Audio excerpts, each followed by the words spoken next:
Hello everyone, hello everyone. In the video I posted last stream, many of you mentioned that the strange shrimp looks too bizarre. Truth want to say, you're still too naive. When it comes to weirdness, how can we not talk about the most bizarre creatures on this planet, the echinodorms, whose evolutionary steps are totally unrelated to anything else? So, what are echinodorms? Well, let's start by talking about the echinodorm we're most familiar with, the starfish. You see, most freely moving animals are bilaterally symmetrical, but the starfish is shaped like a five-pointed star.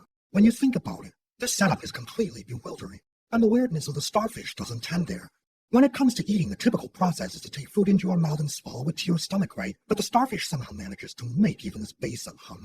A large part of the starfish's feeding routine involves first ejecting its stomach, digesting the food, and then packing it back into its body. Now, that's a pretty unusual way to eat, don't you think? But don't worry, the starfish will always fulfill your curiosity, especially with its absolutely unique growth and developmental process.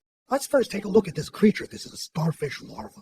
It looks nothing like a starfish, but that's not so strange. There are plenty of similar examples in nature. However, as the larva grows, in addition to growing many arms, a star-like structure begins to form at the back of its body. Eventually, the starfish larva sinks to the ocean floor, and its star-shaped structure falls off. Yes, the star is actually the real starfish. In other words, for a starfish, it's not that your larval form sinks to the bottom and then grows into an adult. Rather, your larval body grows a fully developed version of you. Isn't that just cool? In our era, starfish belong to the same group of echinodorms, which include sea cucumbers, sea urchins, brittle stars, and sea lilies. So whenever you see an animal name with sea followed by something that has nothing to do with the ocean, it's probably an echinodorm. We know that scientists classify certain animals into large groups because they share common traits, but in the case of echinodorms, those traits are immediately obvious. A starfish looks like a star, a sea urchin is a spiky bowl, a sea cucumber which foreigners call sea cucumber, looks like a pickled cucumber, and a sea lily looks like a flower. As for the brittle star, it looks like a severely underdeveloped starfish. Not every starfish looks like a star, yeah. Sea urchins can even look like $7. Anyway, echinodorms have really unpredictable appearances. I've often wondered if creatures like starfish and sea urchins had gone extinct in history just like the dinosaurs. What would today's paleontologists reconstruct from a pile of star-shaped and spiny ball fossils? I bet they'd come up with all kinds of weird and star-shaped and spiny ball fossils. Speaking of monsters, I can't help but think of those ancient echinodorms from the past which were like wandering ghosts. Let me show you a few examples to give you a sense of it. If we understand evolution as survival of the fittest, then echinodorms really seem to be doing something entirely different. Their evolution took a totally unexpected turn. Generally speaking, early echinodorm ancestors evolved by staying fixed on the seafloor and filter feeding. This is pretty standard because filter feeding on the seafloor is a stable way of life that doesn't require complex body structures, which is why its evolutionary path tends to be more conservative. But echinodorms are no ordinary animals. Their earliest ancestors may have looked something like this, a bit odd in shape, but honestly, still quite acceptable. You can easily tell which part is the mouth and which part is the tail, and the body is fairly symmetrical. The quirky little tail might seem out of place, but it still serves a purpose. But then the evolutionary course of these creatures suddenly took a dramatic turn. Generally speaking, when an animal's organs or structures degrade in evolution, they usually don't grow back. But echinodorms don't follow. For example, in one group of echinodorms, if they first lost their little tail and the tentacles around the mouth, and their bodies flattened out like a hot water bottle on the seafloor, then suddenly they stood up. Somehow, the tentacles around the mouth evolved again, and one of the tentacles poked down into the seafloor. Hey, the trio came back true. In the end, this group of echinodorms gradually abandoned their original bilateral symmetry, and that's how the sea lily came to be. There are several other echinodorms, such as the sea raylay, that also follow the fixed feeding evolutionary path. All were more refined and had completely different body structures. They all ended up looking like small flowers. 400 million years ago, the sea lilies and sea rays in the ocean both added a lot of color to the marine ecosystem. You see the lively sea lilies and more reserved sea rays, along with other bizarre echinodorms, creating a fantastical underwater garden full of strange and beautiful species. Some sea lilies were bold, growing bigger, taller, and stronger to stand out in the ocean garden. Some sea lilies became more flexible, no longer staying rooted to the sea floor, but instead turning into vines that can wrap around other objects. They could move whatever they wanted, never worrying about the rising cost of housing. Some sea lilies were quite clever, attaching themselves to floating objects on the surface of the ocean, from which they would look down on other sea lilies and engage in all-out battles. Some of them even became sushi rolls, rolling up into tight spirals when small fish or shrimp passed by. Though these dramatic, not so pure prehistoric sea lilies are now extinct, the surviving sea lilies are now extinct. The surviving sea lilies aren't so innocent either.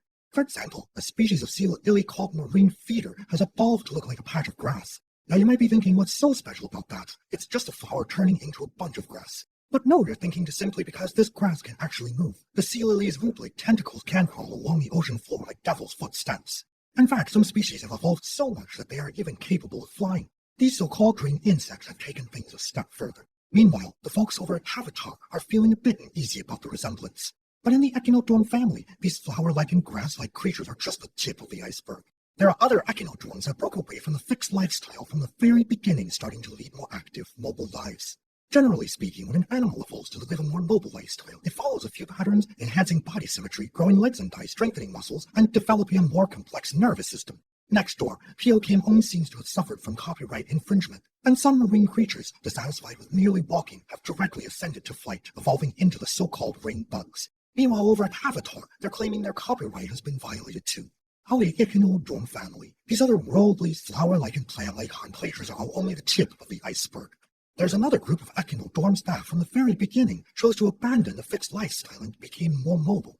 Generally speaking, when an animal evolves toward a more mobile lifestyle, the evolutionary pattern tends to follow a few basic strategies, enhancing bilateral symmetry, developing legs and eyes, strengthening muscles and the nervous system, etc. But how do echinodorms follow these patterns? Their first step was to twist their bodies, like the creature called the sea spiral shown here, which makes absolutely no sense. It twisted itself a few times, but after that, it should have grown legs, right? Nope. The next step for echinodorms was to flatten their bodies.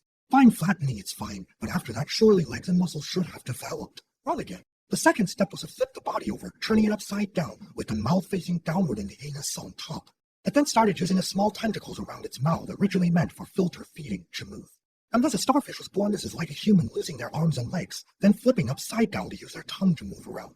I never expected this to be my evolutionary path, but it's this utterly confusing evolutionary journey that created one of the most successful branches of echinodorms. Today we still have starfish, sea urchins, sea cucumbers, and brittle stars, all descendants of this particular group of echinodorms. The most stubborn of these is the sea cucumber. Its ancestors were probably creatures that looked somewhat like sea urchins, but for some reason they elongated their bodies and then flattened.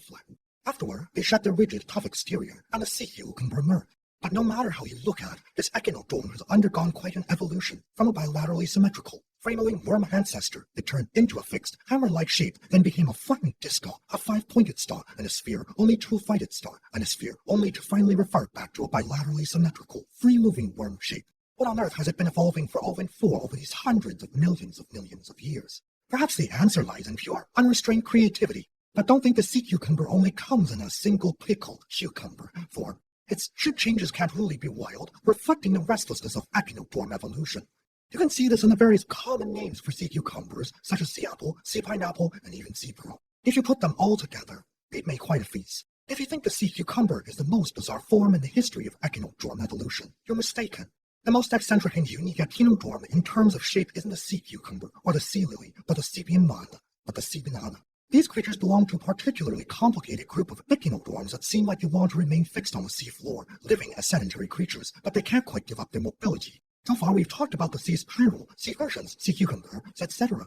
At least their bodies still follow some symmetry, so looking at their appearances, we can guess what kind of lifestyle they might have.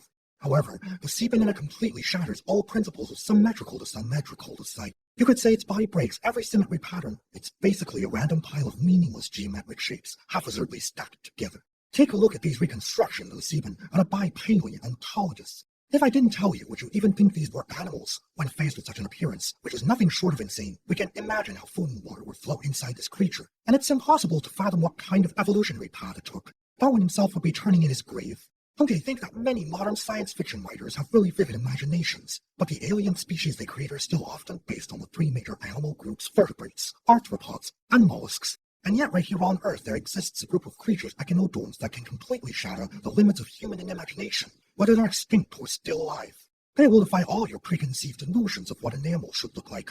However, despite their mild appearances, echinodorms also tend to be extremely conservative in some ways. For example, no echinodorm has ever evolved as a central nervous system or any sort of blood circulation system throughout its entire evolutionary history. Moreover, based on all see in their names, you can imagine echinodorms have never ventured far from the ocean. Not only have they never walked on land, but they've never even entered freshwater. This limitation has come at a great cost for echinodorms. Every mass extinction on Earth has severely affected the echinodorm family. Over the past 400 million years, echinodorm species have steadily declined. Creatures like the sea seed, sea clay pouch, sea ocean, sea cushion, sea snake barrel, and others names that sound mysterious and powerful have all become ancient mysteries buried in the layers of rock.